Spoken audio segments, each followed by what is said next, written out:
जी अस्सलाम वालेकुम, मैं हूं हामिद बहलोल और आप देख रहे हैं प्रोग्राम आलमी मालूमात। आज स्टूडियो में मेरे साथ जो शख्सियत मौजूद हैं वो किसी तारफ़ की मोहताज नहीं है। मोस्ट सीनियर जर्नलिस्ट हैं, एनालिस्ट हैं, और सबसे बड़ी बात ये है मेरे लिए काबिल फ़ख्र बात ये है, प्राउड की बात ये है कि वो मेरे उस्ताद भी हैं। मैंने उन्हीं से सीखा है जर्नलिज़म, तो वो आज मेरे साथ मौजूद हैं आलमी मालूमात के हवाले से। जो इस वक्त आलमी मीडिया या इंटरनेशनल मीडिया, नेशनल मीडिया जिन चीज़ों को डिस्कस कर रहा है उनके ऊपर बातचीत करने के लिए मेरे साथ मौजूद हैं सर सुहेब मरगूब साहब। Sir welcome to the show, thank you very much, आप तशरीफ़ लाए। सर स्ट्रेट अवे क्वेश्चन पे आते हैं। कश्मीर में इलेक्शन हो रहे हैं सर, 2019 के बाद पहली मरतबा जब से मोदी गवर्नमेंट ने वो 370 वाली जो अमेंडमेंट है वो ख़त्म की थी, तो आज ये अब 2019 के बाद इलेक्शन हो रहे हैं। क्या देखते हैं आप, ये इलेक्शन कैसे इलेक्शन होंगे? इनमें कुछ जमातें बैन भी हैं, क्या मोदी आएगा या मोदी के प्रो वो लोग आएंगे या मोदी के एंटी गवर्नमेंट आएगी? देखिए, कश्मीर में तो जो असम्बलियाँ पहले बनती भी रही हैं वो टूटती भी रही हैं। कोई भी किसी भी असम्बली ने अपनी मुद्दत पूरी नहीं की। कश्मीर का ये मकबूजा जम्मू कश्मीर का ही अलमिया है। हमारे कश्मीर में तो बड़ी बाकायदगी से इलेक्शन हो रहे हैं और हमें वो कहते हैं कि हम गैर जमहूरी मुल्क हैं। जो जमहूरियत की अम्मी है या मामा है, मदर ऑफ ऑल जो डेमोक्रेसी से, उसमें कश्मीर में 20 साल जो है ना वो बड़े ही तल्ख गुजरे कि कोई असम्बली पूरी नहीं मुद्दत की। उसके बाद 10 साल तक वहाँ पे कोई इलेक्शन ही नहीं हुई। उमर अब्दुल्ला का इंटरव्यू रिकॉर्ड पर है जो उन्होंने 400 दिन पहले का, उन्होंने कहा मैंने 10 साल में तो कोई नॉमिनेशन पेपर भरा ही नहीं, क्योंकि कोई नॉमिनेशन पेपर भरने का मौका ही नहीं मिला। अभी भी जब इलेक्शन अनाउंस हुए तो कश्मीरियों का ये कहना था कि आप बैक वक्त दोनों जो है ना सीटों पर अपना दोनों असम्बली, नेशनल असम्बली यानी लोकसभा और सूबाई असम्बली जो रियासती असम्बली, उन दोनों के इलेक्शंस पे कराएं। लेकिन एक तरफ जहाँ नरेंद्र मोदी की गवर्नमेंट और अमित शाह होम मिनिस्टर जो उनके, वो बार बार ये कह रहे हैं कि हमारा जो यहाँ पे अमन अमान की सूरत हाल है वो 5 अगस्त के बाद बेहतर होगी। 5 अगस्त 2019 जिनका आपने जिक्र किया कि कब उसके बाद ये पहले इलेक्शन हो रहे हैं। अच्छा, बार बार ये लारा तो देते रहे, और जब ये 5 अगस्त का एक सानिया हुआ तो उस वक्त भी असम्बली लोकल मौजूद नहीं थी, वो तोड़ी भी थी जो मुफ्ती सईद है उनकी गवर्नमेंट को। सर मैं आपकी बात को बीच में इंटरप्ट कर रहा हूँ, आप बड़ी ज़बरदस्त बात कर रहे हैं। उमर साहब के इंटरव्यू का भी आपने रेफरेंस दिया। अब बात यह है ना सर, जमात इस्लामी और शबीर शाह, इनको तो उन्होंने वैसे ही रिंग से बाहर किया हुआ है, तो अब वो कैसे कहते हैं कि ये फेयर इलेक्शन होंगे या ये फेयर इलेक्शन है? देखिए, रिंग से बाहर तो उन्होंने तमाम जो उनकी जिसको जो रूट्स की पार्टियां हैं उनको रिंग से बाहर किया, बस सिवाय मतलब उन लोगों के जो उनके मतलब के हैं सब, हाँ मतलब के मतलब जो उनके साथ कभी अलायंस में रहें जी।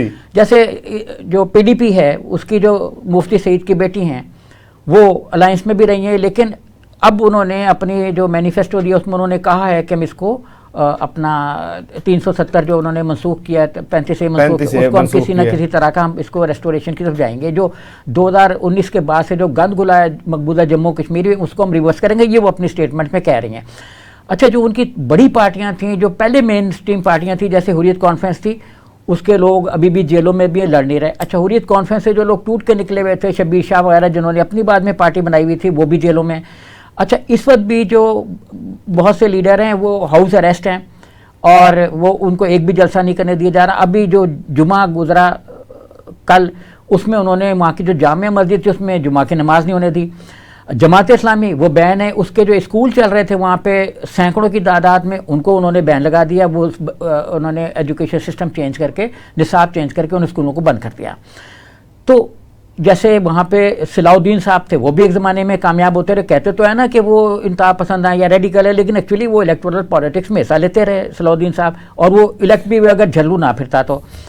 सर ठीक है, तो अब इन्होंने जो अपनी पार्टियां वहाँ पे बनवाई ना लोगों को तोड़ तोड़ के, जैसे कि अपनी पार्टी बनी, मुस्लिम कॉन्फ्रेंस अलायंस में चली गई, एनडीए के उसके इंडिया अलायंस के साथ, राजीव गांधी के साथ, राहुल गांधी के साथ, और अलायंस में चले गए ये लोग। तो ये वहाँ पे इलेक्शन लड़ रहे हैं, और भारतीय जनता पार्टी खुद सरफेस पे उनका एक कैंडिडेट है जतिंदर झा, जो इस इंटीरियर उनके फेडरल लेवल पे मिनिस्टर में हैं, यूनियन लेवल पे, लेकिन खुद वो भाग गई है। 3 सीटों पे तो इलेक्शन ही नहीं लड़ रही, ना उनका अलायंस लड़ रहा है ना वो खुद लड़ रहे हैं। तो अगर इतने वो पॉपुलर हैं तो क्यों लड़ रहे हैं? इस पर जब उनसे सवाल हुआ अमित शाह साहब से, जो उनके होम मिनिस्टर हैं, कि आप कहते हैं लॉ एंड ऑर्डर भी ठीक हो गया और आपने वहाँ पे दूध और शहद की नहरें बहा दी, तो लोग इलेक्शन क्यों नहीं लड़ रहे? आप भाग क्यों गए वहाँ पे? तो इस पे वहाँ पे कंट्रोवर्सी चल रही है। वो कहते हैं कि हम कमल जो है वो थोड़ा बहुत नहीं खिलेगा, वो बहुत बड़ा खिलेगा। मतलब ये कि हम सूबाई असेंबली के पास कब्जा करेंगे। सर ठीक हो गया, यहाँ तक तो बात ठीक है। जो मुफ्ती साहब की बेटी का आपने रेफरेंस दिया कि वो कहती है कि हम रिस्टोर करवाएंगे 370 को, 35A को, तो वो रिस्टोर वो इसलिए इलेक्शन में आ रही हैं कि जी वहां से हम विन करने के बाद जब पावर में आएंगे तो हम ये रिस्टोर करवाएंगे। देखिए, रेस्टोरेशन जो है ना वो बज़ाहिर इलेक्टोरल मौजू नहीं है, बज़ाहिर 370 जो है वो मौजू नहीं है, लेकिन पस मंज़र में यही मौजू है। ओके। पस मंज़र में जो सबसे बड़ा मौजू है वो कश्मीर की आइडेंटिटी, यानी कश्मीरियों का जो अपना तशख़्ख़ुस है जो इसे बिल्कुल ही ख़त्म हुआ है वो है। और दूसरा उनका जो मसाइल है वो भी हैं, क्योंकि भारतीय जनता पार्टी ने कोई मसले तो हल किए नहीं। सत्यापाल जो बार बार कह रहे हैं कि मैं बड़ा अच्छा एडमिनिस्ट्रेटर था, तो उन्होंने टके का काम नहीं किया। वहाँ पे ये सारा गुस्सा निकला हुआ है कि जॉब नहीं मिल रहे हैं, ये नहीं मिल रहा, वो नहीं मिल रहा, पानी नहीं है, जॉब्स नहीं है, रोज़गार नहीं है। ज़ाफ़रान जो उनकी बड़ी इंडस्ट्री होती थी वो ख़त्म हो गई, टूरिज़म उनकी इंडस्ट्री थी वो उन्होंने रेंट आउट कर दी हिंदुओं को, उनकी प्रॉपर्टी, जायदादें, मिनरल्स, इन पे कब्जे हो रहे हैं। वहाँ के जो बिलियनियर्स हैं वो आ रहे हैं, वो इनके डील पे ले रहे हैं सारी ज़मीनें वगैरह। और जो बरसों से चले आ रहे थे, कई 100 बरस से वहाँ के जो थे कबायली कश्मीरी हैं, हाँ, वो सारे उनसे छीन रहे हैं सारी चीज़ें। मुख्तलिफ रूल्स बदल रहे हैं, लॉज बदल रहे हैं, कागज़ लाओ।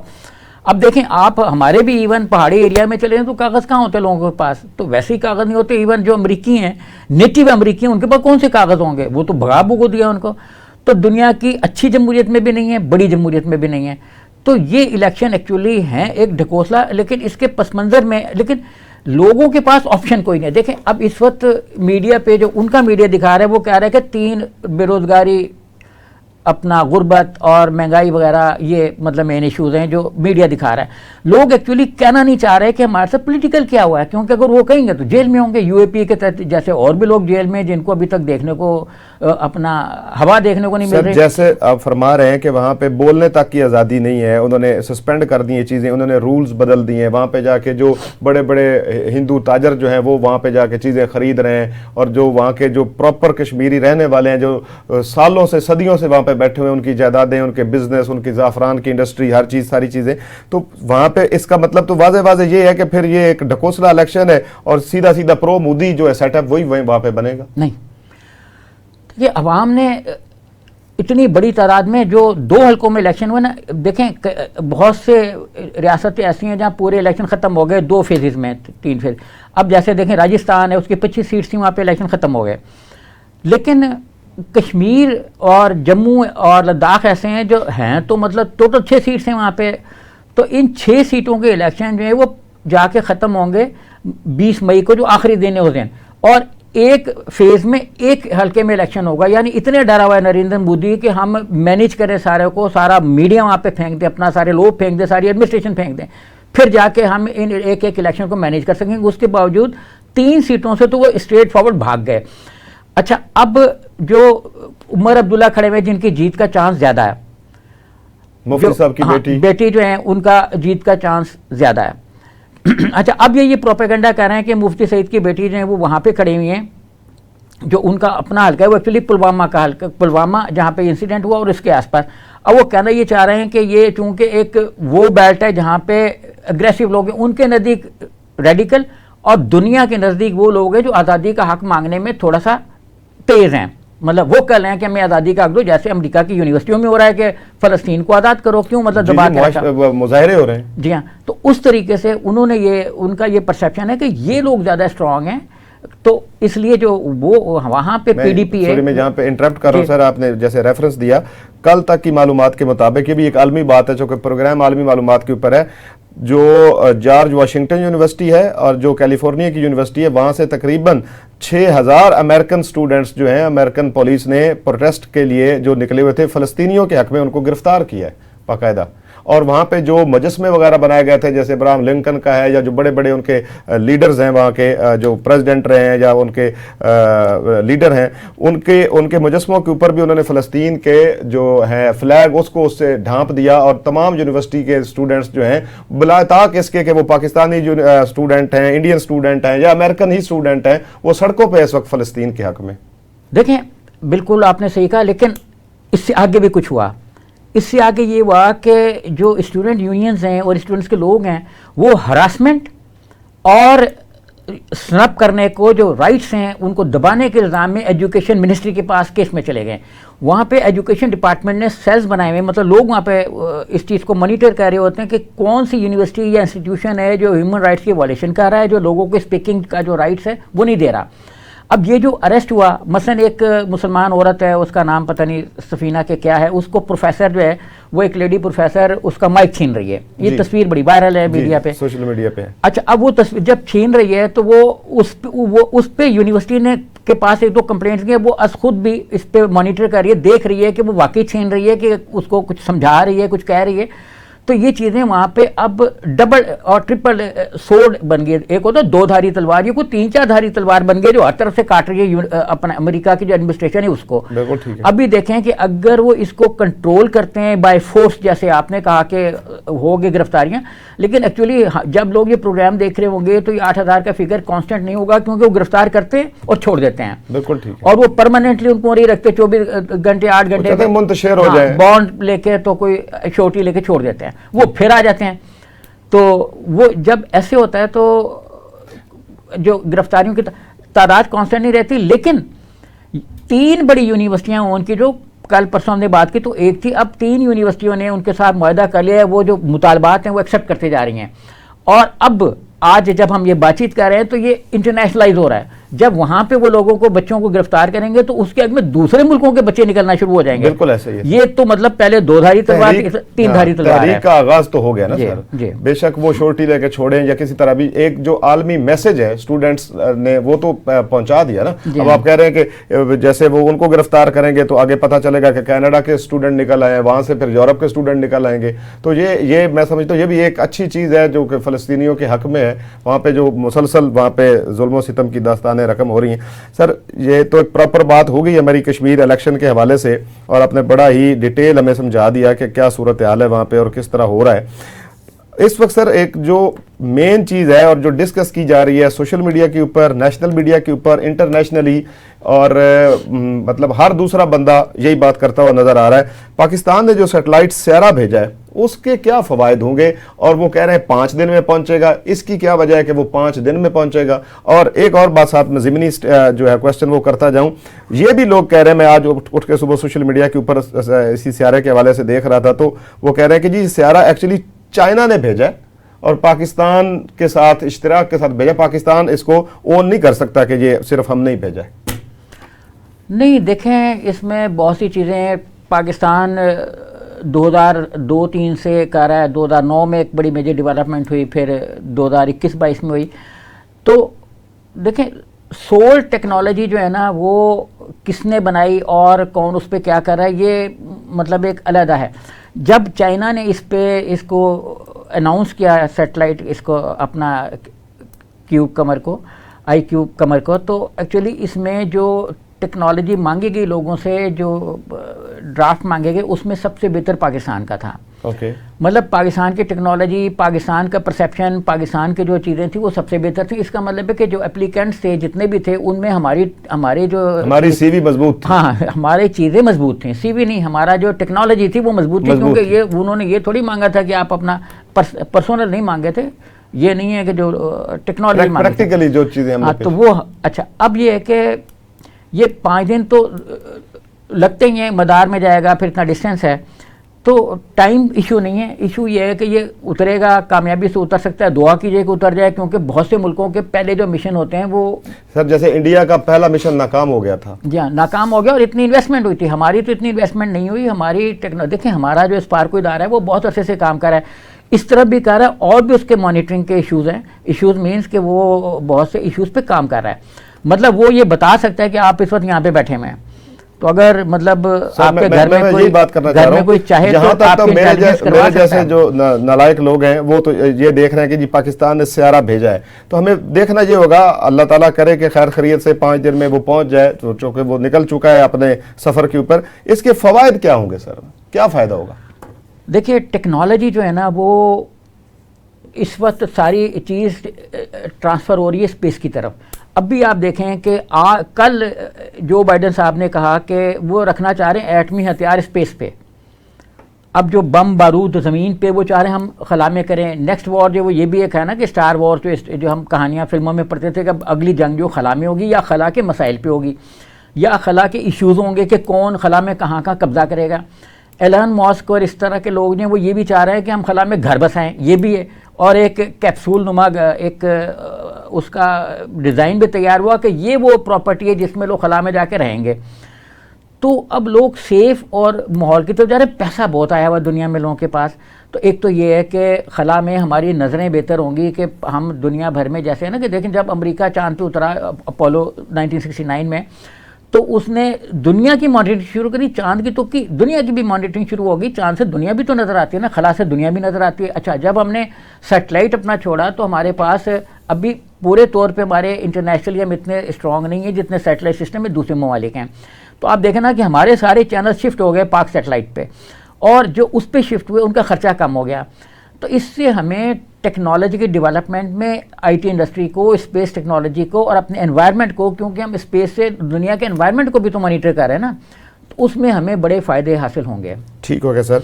और वो जो इसकी डिटेल्स हैं उनमें ये भी कहा जा रहा है कि ये सियारा जो है ये 6 माह तक चांद के ऊपर जहाँ पे इसको भेजा गया ये रुकेगा और उसके बाद ये वापस आएगा।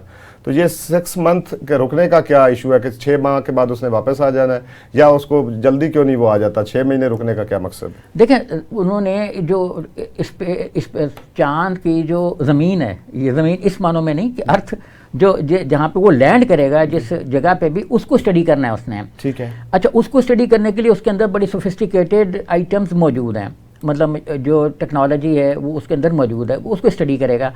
स्टडी करने के बाद वो देखेगा कि चांद पे जैसे है कि चांद पे पानी है कि नहीं है जी, चांद पे केमिकल्स कौन कौन से हैं। अब जैसे बहुत से लोग कह रहे हैं कि चांद पे ये मिनरल्स भी पाए जाते हैं, बहुत से कह रहे हैं नहीं भी पाए जाते। नासा अभी तक किसी सैयारे के बारे में 100% परफेक्ट नहीं हो सकी। देखिए, मरीख पर कभी आता है कि उसमें पानी मौजूद है, कभी आता है कि नहीं है, कभी वो एक जो प्रॉपर स्टेटमेंट नहीं है, लेयर सी बनी होती है, उसको कहते हैं किसी ज़माने में होता था, खुश्क हो गया पानी का बहाव। तो चांद को स्टडी करने के लिए बड़ा अरसा चाहिए। और अभी भी देखें जैसे इंडिया का गया हुआ है तो अभी तक वही है, वो वापस थोड़ी आ गया। तो ये चीज़ें स्टडी करने में टाइम लगता है, और स्टडी करके ही वो फिर देखें ना, हमारे तो उसमें भी एक अल्लामा इकबाल ने भी फरमाया कि हमने सितारों को मसक्कर करना है। कुरान पाक में भी है कि चांद सितारों को हमने तस्खीर करना है, तो अपना सितारों पे जो डालते हैं कमल, इकबाल ने फरमाया जी। तो हमारे तो मतलब जो तस्वुर पाकिस्तान हैं के खालिक है, उन्होंने भी ये कहा है और हमारे दीन ने भी यही फरमाया। तो उसको स्टडी करके ही हम फ्यूचर की एक अपने बना सकते हैं। और मैं ये भी अर्ज़ कर दूँ, देखें इस्लामी मुल्कों के पास बड़ा पैसा है जी, सऊदी अरब के पास पैसा है। अगर ये मतलब ऐसे ही मिल रहा था तो सऊदी अरब क्यों नहीं चला गया? कतर के पास थोड़ा पैसा है, 1000 पाकिस्तानी रुपए से ऊपर तो उसकी करेंसी है, बिल्कुल ठीक है, क्यों नहीं चले गए कतर कुवैत के लोग? जो कुवैत के सारी कतर का कह दिया, पैसा कुवैत का बड़ा महंगा है। तो ये ममालिक के लोग क्यों नहीं चले गए? क्योंकि टेक्नोलॉजी और जो एक रिसोर्सेज हैं ह्यूमन, वो इनके पास नहीं है, वो जो पाकिस्तान के पास है। अभी देखे ना, चांद पर कौन से मुल्क गए हैं? अमेरिका गया है, रूस गया है, चाइना गया है, जापान गया है। तो इस तरह के जो मुल्क हैं जो हाईएस्ट टेक्नोलॉजी में आगे हैं वो गए हुए हैं, तो उसमें हमारा भी रोल प्ले हो गया। अब इंडिया भी गया हुआ है, तो अब हम इस्लामी ममालिक में टॉप पर है, जो 56 मुल्क कहलाते हैं, हम 56 में हर लिहाज से टॉप पर है। अभी अगर आप देखें तो हमने दुनिया को कई टेक्नोलॉजी के मसले पे क्राइसिस से बचाया। आपने बड़ा जिक्र सुना होगा आज से 24 साल पहले Y2K का जी, सुना जी? अच्छा, Y2K क्या था? और इस क्रैश से जो कंप्यूटर सिस्टम था माइक्रोसॉफ्ट का, वो क्रैश हो जाता सारा का सारा सिस्टम, क्योंकि उसमें 2000 का जिक्र ही नहीं था। 1999 के शुरू होते ही उन्हें ये आ गया खौफ कि जैसे ही 2000 आएगा तो ये कंप्यूटर के सिस्टम में कि है नहीं, और पूरा दुनिया का सिस्टम क्रैश कर जाएगा।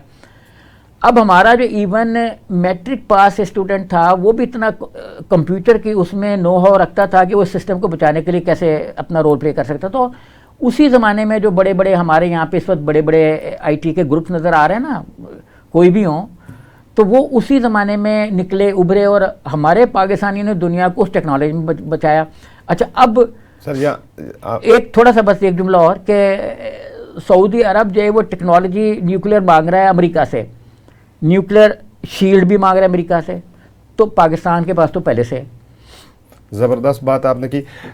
सर ने बड़ा तफसील से बताया। यहाँ पे लेते हैं एक ब्रेक, ब्रेक के बाद दोबारा। अगेन आलमी मालूमात प्रोग्राम आप देख रहे हैं। मैं हूँ हामिद बहलोल और मेरे साथ हैं सर शुएब मरगूब। हमारी बातचीत ये जो हमने ब्रेक ली, इससे पहले पाकिस्तान ने जो सेटेलाइट सियारा भेजा है उसके हवाले से हो रही थी, जिसमें सर ने बड़ी डिटेल के साथ हमें बताया कि सियारे के क्या क्या फ़वाइद होंगे और जिन ममालिक के पास, इस्लामी ममालिक के पास बहुत ज़्यादा पैसा है, जैसे सऊदीया है, कुवैत का ₹1 वो शायद कह रहे थे कि हमारे 1000 से भी ऊपर है, कतर है और बहुत सारे ऐसे ममालिक हैं जिनके पास बड़े ज़्यादा पैसे हैं और बड़े रिसोर्सेज हैं।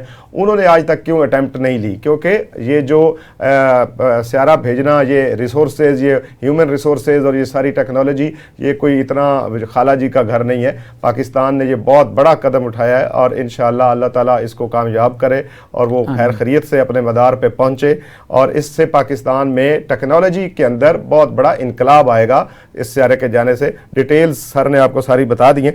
सर, सियारे के साथ साथ ही इस वक्त जो एक बिल्कुल ही बर्निंग इशू है और बड़ा तकलीफ दे है हर मुसलमान के लिए, बल्कि हर, मैं कहता हूँ, गैर मुस्लिम भी जो हैं वो भी उसके ऊपर जो है वो मुजाहरे कर रहे हैं। बल्कि अभी अमेरिकन यूनिवर्सिटियों से पहले तो सर ये था कि इंग्लैंड के अंदर जो है, लंदन में मेरे कुछ दोस्त हैं, वहाँ पे जर्नलिस्ट हैं, मैं पहले जब वहाँ पे जॉब करता था तो उन्होंने मुझे बताया कि जो जूज़ हैं, जो इंग्लैंड में रहते हैं और हैं जूज़, जैसे इसराइल से ही उनका ताल्लुक है, सबसे बड़ा मुजाहरा उन्होंने किया है फ़लस्तीन के हक़ में। तो जो गज़ा की सूरत हाल है, मुज़ाकरात 6 बार हो चुके हैं, अब अमेरिका अलग से धमकी दे रहा है कतर को। तो इस वक्त अमेरिका के अंदर इलेक्शन भी हो रहे हैं, तो जो बाइडन साहब इस कैफियत में हैं कि वो जो है मुज़ाकरात को कामयाब करवा लें या कतर को कोई नुकसान पहुँचा दें। ये किधर जाएगी बात सर, किस समत बैठेगी? जी बिल्कुल, देखें इस वक्त ना अमेरिका की दोनों बड़ी पार्टियां जो हैं वो आप उनको समझ लें, पीडीएम बन चुकी हैं, अलग अलग जी, अलग अलग पीडीएम ऐसे कि उनके अंदर बहुत से ग्रुप्स हैं, मतलब बहुत से ग्रुप्स हैं। एक ग्रुप चाह रहा है, इवन डेमोक्रेट्स के अंदर वैन वुलन उनके एक अपना मुंतखब नुमाइंदे हैं, वो ये चाह रहे हैं, उन्होंने 16 नुमाइंदों के साथ एक ग्रुप बना के ये किया है कि वो किसी तरीके से इसराइल को कंटेन करे और जो एक कहते हैं ना अन्य पावर्स इख्तियारात इसराइल को ना दिया जाए। तो वो डेमोक्रेट्स में बना हुआ है। डेमोक्रेट्स के अंदर एक और ताकतवर ग्रुप है जो उन लोगों का है जो इमिग्रेंट्स थे मुख्तलिफ जगहों से आके, जिनकी 4 कहते हैं ना गैंग ऑफ 4, 4 ख़वातीन सेनेटर्स जो हैं जो बहुत वोकल भी हैं, एक फ़लस्तीन निजात हैं, कुछ एक अफ्रीकी निजात हैं, तो वो 4 और बाकी 2 उनके अपने। तो एक इन्होंने ग्रुप बनाया, उनको कुछ को तो एक्सपेल किया, जो उनकी मुख्तलिफ कमेटीज़ थी उनसे इल्हान उमर को एक्सपेल किया लेकिन ये ग्रुप बहुत स्ट्रॉन्ग हैं। अच्छा, इसी तरह के ग्रुप रिपब्लिकन्स में बने में, ट्रंप को रिपब्लिकन के अंदर मुखालफत थी लेकिन लोग चाह भी रहे थे कि ना, लेकिन ट्रंप एक पॉपुलिस्ट गवर्नमेंट के लीडर बन गया उसका पार्टी का, और वो अब पार्टी को हाईजैक करके बैठा हुआ है।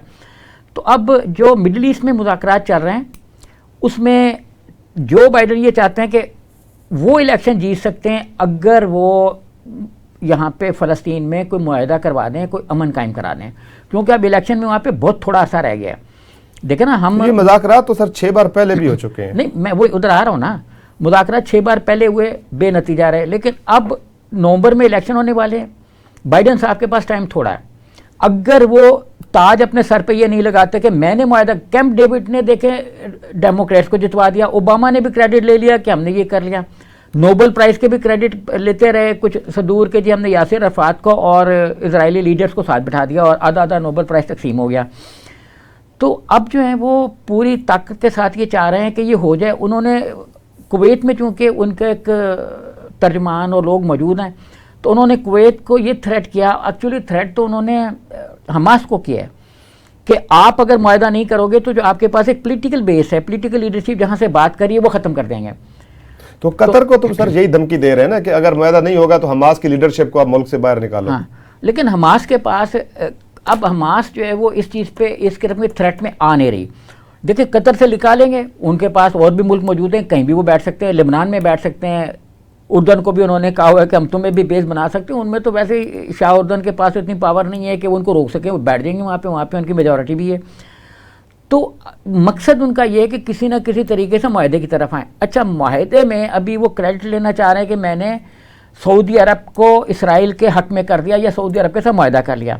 अभी जो लीडरशिप सारी की सारी गई हुई थी, टोनी ब्लिंकन वगैरह जो मिनिस्टर उनके स्टेट हैं, यानी हमारे लफ्ज़ों में फ़ॉरेन में वज़ीर ख़ारजा, तो सेक्रेटरी स्टेट है वैसे तो उनके डेजिग्नेशन, तो वो ये चाह रहे हैं कि सऊदी अरब अमेरिका की छतरी तले आ जाए और छतरी तले आने के बाद वो इसराइल को कंसेशन दे दे। मेन कंसेशन तस्लीम करने का है और सेकंड कंसेशन जो तस्लीम करने से थोड़ा सा लेसर है कि आप जो कह रहे हैं कि हर रोज़ इसराइल और सऊदी अरब के ताल्लुकात बेहतर हो रहे हैं, ये हारीज अखबार ने भी लिखा है, बाकी सऊदी जो उनके वहाँ के इसराइल के अखबार हैं वो भी लिख रहे हैं कि सऊदी अरब के साथ ताल्लुकात हमारे बेहतर हो रहे हैं। लेकिन सऊदी अरब चाहता क्या है? सऊदी अरब के साथ जो पहले मुज़ाकरात हुए जिनका आपने छठा कहा, तो पाँचवा मुज़ाकरात जो था उसमें भी सऊदी अरब ने ये एक स्टैंड लिया था कि आप हमें न्यूक्लियर शील्ड मुहैया करो और हमें डिफेंस दो। अच्छा, अब अमेरिका ये कहता है कि भाई आपको किससे डिफेंस चाहिए?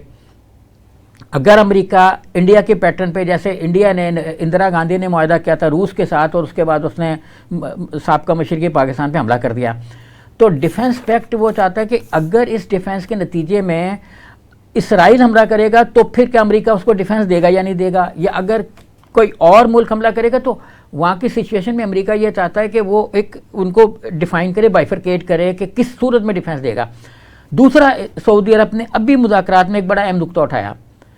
उसने कहा कि मिस्टर एंथोनी ब्लिंकन, अगर जैसा कि हम सुन रहे हैं, वो जो उन्होंने कहा होगा ये इसी तरह कहा कि जैसा कि हम सुन रहे हैं कि ट्रंप बरसेदार आ जाते हैं, तो क्या गारंटी है कि वो मुआहदा जो हमने जो बाइडन के साथ है वो उसको कैरी करेंगे, उसका बोझ उठाएंगे, उसको साथ लेके चलेंगे। अभी उस साथ उन्होंने कोट किया, मीडिया में जो खबरें आई उन्होंने ये कोट किया कि जब मुआहदा हुआ न्यूक्लियर पैक्ट ईरान के साथ, तो वो मुआहदा अगली हुकूमत ने आते स्क्रैप कर दिया। मुआहदा किया ओबामा ने और उसकी पुष्पत 5 तो बड़े दूसरे यूरोपीय मुल्क थे वो भी आ गए, वो भी मुआहदे में शरीक हो गए। और जैसे ही ट्रंप साहब आए उन्होंने मुआहदे को स्क्रैप कर दिया और 6 इस्लामी मुल्कों के ट्रैवल पे पाबंदी लगा दी। तो उनका ये ख्याल है कि वो भी गारंटी दी जाए कि ये मुआहदा कंटिन्यू करेगा जिस पे आके रुका हुआ है। सर, अब ईरान ने भी हमला किया इसराइल के ऊपर, तो अब ये जो मज़ाकरात वो करवाना चाह रहा है, जो बाइडन ये चाहता है कि ये ताज मेरे सर पे सज जाए ताकि नवंबर में इलेक्शन होने जा रहा है और उसमें मुझे जो सपोर्ट है या मैं वो बयानियाँ लेके चल सकूं पब्लिक में, अमेरिकन पब्लिक में कि जी मैंने ये फ़लस्तीन और इसराइल का जो है वो मुआहदा मैंने करवा दिया है। तो अब ईरान ने भी वहाँ पर हमला कर दिया है, तो क्या ईरान की क्या हैसियत होगी वहाँ पर? उस मुआहदे में ईरान को भी लूप में लिया जाएगा या ये डायरेक्ट फ़लस्तीन और इसराइल की, हमास की और इसराइल की बात होगी? हम ट्रंप को देखें क्योंकि इनके पास तो वक्त थोड़ा रह गया, अभी तो ये ईरान को शामिल नहीं कर रहे। फिलहाल तो ईरान और इसराइल जो है वो यूं गैप की तरफ जा रहे हैं जी। लेकिन ईरान यूरोप के साथ और अमेरिका के साथ उस हद तक कन्फ्रंटेशन में नहीं गया। देखिए, जो हमले किए गए वो उसने अपनी रेप्यूट को भी बचा लिया ठीक, और जिसको कहते हैं ना कि डैमेज कंट्रोल कर लिया, जो उस के अपना लीडरशिप पर हमला करने से जो डैमेज हो गया तो उसको भी कंट्रोल कर लिया और जंग फैलने भी ना पाई। तो ये बड़ी एक सियासी बसीरत थी, यही बसीरत उसने पाकिस्तान के साथ फेस सेविंग कह सकते हैं आप इसको आप अगर थोड़ा सा मनफी होकर सोचो तो फेस सेविंग भी कह सकते हैं, अगर पॉजिटिव होकर सोचो तो ये भी कह सकते हैं कि दुनिया को एक बड़ी तीसरी जंग से बचा लिया। देखें ना, पाकिस्तान पे जब ईरान के अंदर से एक हुआ अटैक तो हमने भी कर दिया और फिर दोनों मुल्कों ने बैठ के बड़ी समझदारी के साथ इस मामले को हल कर लिया और उसके बाद ईरान के सदर पाकिस्तान तशरीफ भी ले आए। तो हमने इन सारे मामलात में बड़ी समझदारी का मुजाहरा किया, ईरान ने भी समझदारी का मुजाहरा किया। इस वक्त इस्लामी ममालिक जो हैं उनको अपनी बहुत सी कमज़ोरियों का पता है। देखें, सऊदी अरब को पता है कि उनका डिफेंस पे बड़े अखराजात हो रहे हैं और अमेरिका ने इतना असला डंप कर दिया इसराइल में कि वो उनकी हर चीज़ को काबू कर सकता है डिफेंस वाइज। ये देखें, हम कहते हैं ना कि कौन सा मुल्क है जो इसराइल का मुकाबला कर सकता है? मिस्र कर सकता है, सऊदी अरब कर सकता है, पाकिस्तान कर सकता है, लेकिन एक्चुअली कौन सा मुल्क है जो जंग के बाद के हालात को सस्टेन कर सकता है? असल बात जंग करना नहीं होती। अभी मैं देख रहा था एक चैनल, इंटरनेशनल चैनल में नाम नहीं लेता, वहाँ पे एक बड़े मेरे पसंदीदा और बड़े क्रेडिबल जर्नलिस्ट है, वो कह रहे थे कि गजा में इतनी तबाही हुई है कि उसको रिस्टोर होने में, जैसे आप कह रहे हैं सस्टेन होने में 80 साल लगेंगे कम अज़ कम, इतना नुकसान हो गया है। और अगर जंग मजीद आगे बढ़ती है, या पाकिस्तान आ जाता है, या मिस्र आगे होता है, या ईरान आगे होता है, या कोई भी इस्लामी मुल्क होता है, तो वो जंग की तरफ अगर जाता है, जंग चले, जंग कर लेना या उसमें एटम या अपनी चीज़ें जो हैं वो यूज़ कर लेना वो एक अलग चीज़ है, लेकिन उसके जो नुकसानात हैं, उसका जो फायर बैक है वो 80 साल फिर सस्टेन कैसे किया जाएगा? देखें, ये 80 साल उसने पाकिस्तान के हिसाब से लगाए होंगे जी, मतलब यहाँ 80 साल लग सकते हैं, हो सकता है 150 साल लग जाएँ, लेकिन जब देखो ना, जब 9/11 हुआ, 2 ह्यूज बिल्डिंग्स गिर गई और ह्यूज बिल्डिंग्स का मलबा जो है वो कितने दिन में गायब हो गया। देखो ना, इसी तरह की बिल्डिंग्स वहाँ पे गिराई गई, इनके मलबे को गायब करना, उठाना, कहीं वो तो अमेरिका है जी सर, ये फलस्तीन है। अब हम उस तरफ आ गए ना कि उधर इसराइल है। देखिए, इसकी जो मुझे नज़र आ रहा है ना, जो माहिदे की तरफ वो जाना चाह रहे हैं, हमास इस माहिदे पे कभी राज़ी नहीं होगा, क्योंकि हमास बार बार ये कह रहे हैं, उसकी लीडरशिप हानिया साहब ये बार बार फरमा रहे हैं कि जो पैक्ट है वो हम गिवन सिनेरियो में कर रहे हैं, हम उनके इतने लोग रिहा करेंगे, इतने करेंगे, वो इससे यहाँ इस रफा से पसपा हो जाए, ये इलाका वो खाली कर दें, और अल्टीमेट गोल हमारा 2 कंट्री का जो सॉल्यूशन है वही है। इस तरफ वो आ ही नहीं रहे। अच्छा, मतलब इसराइल और अमेरिका नहीं आ रहा, आ तो रहा है लेकिन प्रैक्टिकल नहीं आ रहा। कागज़ों में तो आ रहा है कि 2 कौमी, अभी एंटोनी ने भी ये फरमाया है कि हम 2 स्टेट सॉल्यूशन की तरफ जा रहे हैं, लेकिन कब जाएंगे, कब होगा, इसका कोई गारंटी नहीं है। तो जो उनके लिए अभी है वो ये चाह रहे हैं, जो उनके मल्टी बिलियनियर भी आ गए कि ये जो ज़मीन मिल रही है समुंदर के साथ, दरिया के साथ, पानी के साथ, उस पर हम कब्जा कर लें। तो वो पूरी पट्टी पे साथ साथ जो है ना, वो 10-5 किलोमीटर पहले ही एक बारीक सी पट्टी है, जैसे एक लाइन की शक्ल में है, तो लकीर ही है ना फ़लस्तीन, वो जो गज़ा है, तो उसको वो चाह रहे हैं कि इसके मज़ीद एरिया को कब्जा कर लें और इनको पीछे धकेल दें। देखें, जो रफ़ा है वो क्या है, एक्सट्रीम साउथ का जो एरिया था, पहले इन्होंने सबको वहाँ धकेल दिया, 12-13 लाख लोग वहाँ हो गए। पहले से वहाँ पे 2,80,000 लोग मौजूद थे, अब कोई तकरीबन 14-15 लाख लोग वहाँ पे मौजूद है। ये उनको कन्फाइन कर दिया ना छोटे से एरिया में। और जैसे यहाँ जेलों में लोगों को डालते हैं ना कि अपना एक 10x10 की जेल है, उसमें 50 आदमी ठूस दिए, तो उसी तरीके से गज़ा में इस महदूद से एरिया में, इसीलिए सारी दुनिया खौफजदा है कि अगर वहाँ पे जंग हुई, जैसे बमबारी तो शुरू कर दी इसराइल है ना, कर भी रहा है 2-3 दिनों से, तो अगर वहाँ पे कोई बड़ी जंग हुई, मजीद फैल गई, तो इतना जानी नुकसान होगा जिसका तस्वुर नहीं किया जा सकता। सर लास्ट कल रात तक 35,666 लोग मारे जा चुके हैं फ़लस्तीन गज़ा में। हाँ, जहाँ बाग हो चुके हैं जी। देखें, जानी नुकसान 36,000 में ज़्यादा मुसलमानों का है, तो उनकी कीमत कोई नहीं।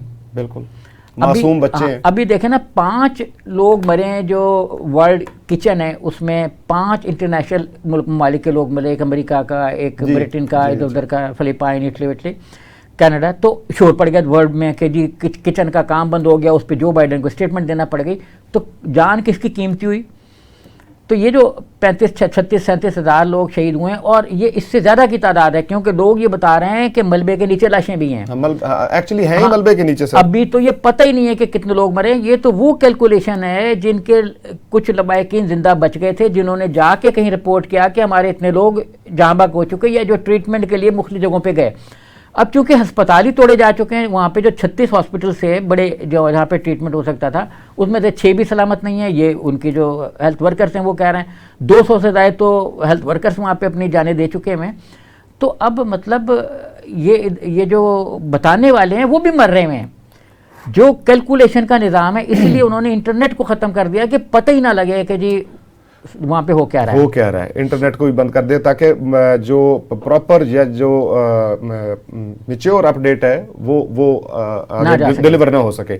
आपकी मौजूदगी का फ़ायदा उठाते उठाते सर मैं ये अपने लिए एक चीज़ पूछना चाहता हूँ, ऑब्वियसली जो हमारे व्यूअर्स हैं, देखने वाले, उनको भी पता चलेगा कि आलमी कवानीन हैं, जंग के ऊपर आलमी कवानीन बनाए गए हैं। ठीक है, आप हॉस्पिटल को हिट नहीं कर सकते, आप स्कूल को हिट नहीं कर सकते, आप रेजिडेंशियल एरिया को हिट नहीं कर सकते, आप जो फौज है वो फौज के साथ लड़ेगी, आर्मी का मुकाबला करेगी, जहाँ पे बॉर्डर्स होंगे वहाँ पे जंग होगी। ये मतलब आलमी रूल्स जो है वो उनका फॉर्मेशन बना दी गई है।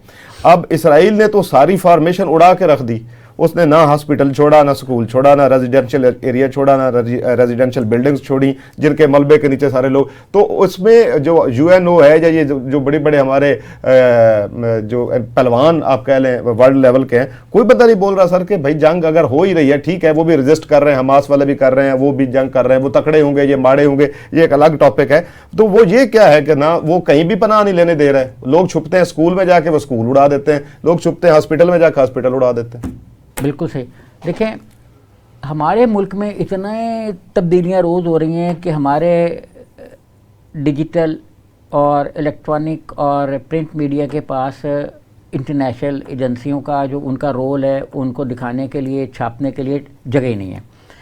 इस वक्त बड़ा कुछ हो रहा है, जो आपने बात की ना कि ये जो वॉर गेम्स या वॉर जो रूल्स हैं वो क्या हैं, इस पर देखें जो आईसीसी इंटरनेशनल क्रिमिनल कोर्ट वो इंक्वायरी कर रही है। आज कल में उनका फैसला भी आ जाएगा कि नेतन्याहू साहब जो वो क्रिमिनल हैं और वॉर क्राइम उन्होंने किया है, ये आजकल में आ जाएगा फैसला।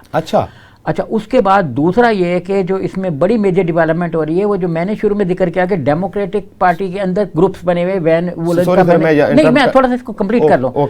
उसका जिक्र किया ना कि वैन वूलन का, वो यही कह रहे हैं, वो कह रहे हैं कि जंगी जराइम पे जो रूल्स रेगुलेशन लॉज हैं, जो पूरा आज ही उन्होंने अपनी वेबसाइट पे भी डाला है और ट्विटर अकाउंट पे भी ये मौजूद है, और इस पे उन्होंने भी कहा है, एमनेस्टी इंटरनेशनल जो यूनाइटेड नेशन की रेली ऑर्गेनाइजेशन है, कि वॉर के ये रूल्स हैं जिनकी वॉयलेशन इसराइल कर रहा है और इसराइल को हथियारों की फरोख्त बंद कर दी जाए।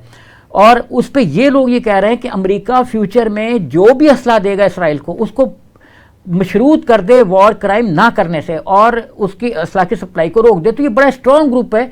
इसी की वजह से जो इसराइल की इमदाद थी वो रुकी हुई थी $10 अरब की, वो तो अचानक बीच में एक ऐसा इशू आ गया जिसकी वजह से उनको देना पड़ गया। जी सर, ये आपने जिक्र किया आईसीसी का, इंटरनेशनल क्रिमिनल कोर्ट का, तो यहाँ पे कोई पिटीशन फाइल की गई है फ़लस्तीन की तरफ से जिसमें नेतन्याहू के खिलाफ फैसला आ जाएगा कि ये टेररिस्ट है या ये? देखिए, पिटीशन तो बहुत सी फाइल हुई थी वहाँ पे, कंट्रीज़ ने भी की हुई हैं, निकरागुआ ने भी की हुई है, बहुत से मुल्कों ने मुख्तलिफ तरह की हुई है। जो पुराने अपना उनकी एक अफ्रीकी मुल्क की थी प्रोसिक्यूटर, उन पर तो अमेरिका ने पाबंदी लगाई थी, वो तो बहुत पहले वॉर क्राइम में उनको डिक्लेयर कर देते हैं इसराइल को। तो ये अब उसकी समाअत जो वो तकरीबन मुकम्मल हो चुकी हुई है और अब उसके डिसीजंस को किसी भी लम्हे आना है। तो नेतन्याहू साहब जो वो काफ़ी टेंशन में परेशान है कि अगर आ गया तो, चूँकि जो इसराइली पीएम है वो बहुत शौकीन है ट्रैवल करने के, बड़े शौकीन है, और वो पूरा ट्रैवल, जैसे नरेंद्र मोदी साहब इंडिया के ट्रैवल गाइड भी बन सकते हैं, इतना ट्रैवल कर रहा आधी दुनिया देख चुके हैं। तो उसी तरीके से इसराइली प्राइम मिनिस्टर को बहुत शौक है सफ़र करने का। अब उनको ये खदशा पैदा हो गया है कि अगर मेरे ऊपर पाबंदी आ गई तो ज़ाहिर है इसराइल में सेफ़ हैं, अमेरिका में सेफ़ हैं। अमेरिका ने थ्रेट किया है कि मैं तुम्हारा दफ्तर ही बंद कर दूंगा, क्योंकि बदकिस्मती से ये यूरोपीय मुल्कों में ही है ना, इनकी हेडक्वार्टर तो हेग में है, लेकिन इनके बाकी भी दफातर और लोग आना जाना तो अमेरिका में भी रहेगा ना, उनकी ट्रैवलिंग रुक जाएगी। तो वो अमेरिका उनको वहाँ पर अपनी ट्रैवलिंग को रोक देगा। जहाँ भी अमेरिकन एम्बेसी में जाएंगे वहाँ वीज़ा नहीं मिलेगा। लेकिन ये फिर एक इशू आगे, इससे अमेरिका बचना चाह रहा है।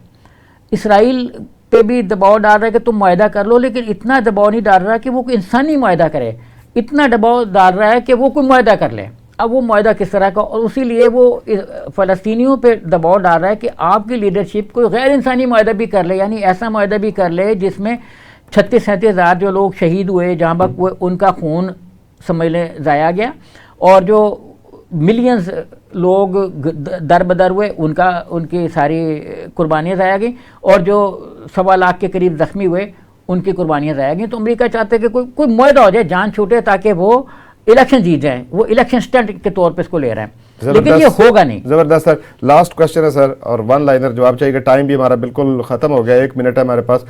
ये इंटरनेशनल कोर्ट ऑफ जस्टिस तो सर मैंने विजिट भी की हुई है, नैदरलैंड में दी हेग में है, ठीक है, दी हेग जो उनका कैपिटल है नेदरलैंड का, वहाँ पे। ये आईसीसी कोर्ट जो है, मेरी मालूमात के लिए, ये कहाँ पे है? असल में दोनों कोर्टें एक ही तरह की हैं, एक हेग में है, एक न्यूयॉर्क में है। ओके। तो जो हम जिसका जिक्र कर रहे हैं, जो कोर्ट काम कर रही है, ये हेग में है। तो इसका फैसला जो है वो आने वाला है। एक और तरह के मुकदमे लेती है, वॉर क्राइम के मुकदमे ये लेती है, जो जंगी जराइम इस तरह के ये मुकदमे लेती है। इसी पे जो बोस्निया और सर्बिया में की फौजों ने जो मुसलमानों पे जबर किया, वो इसी कोर्ट ने ट्राई किया। और इवन जो नाजी क्लेम करते कि हमारे ऊपर दौरे हिटलर में बड़ा जबर हो गया, तो वो भी इसी कोर्ट में ट्राई हो रहा है। जी नाजरीन, आपने शोएब मरगूब साहब की बड़ी ही वाइज्ड और बड़े ही क्लियर उनका पॉइंट ऑफ व्यू आपने देखा और सुना, कश्मीर इलेक्शन के हवाले से, पाकिस्तान सैटेलाइट सियारे के हवाले से, गज़ा की सूरत हाल के हवाले से, और जो इस वक्त नेतन्याहू और उनके खिलाफ जो आईसीसी का फैसला आने वाला है उसके हवाले से। टाइम बहुत थोड़ा है और तकरीबन ख़त्म हो चुका है, लेकिन बहुत सारे आलमी इश्यूज़ अभी बाकी हैं डिस्कस करने। इंशाअल्लाह हामिद बहलोल और शोएब मरगूब साहब को आप देखेंगे किसी और इशू के साथ अगले प्रोग्राम में। हमें दीजिए इजाज़त, अल्लाह हाफ़िज़।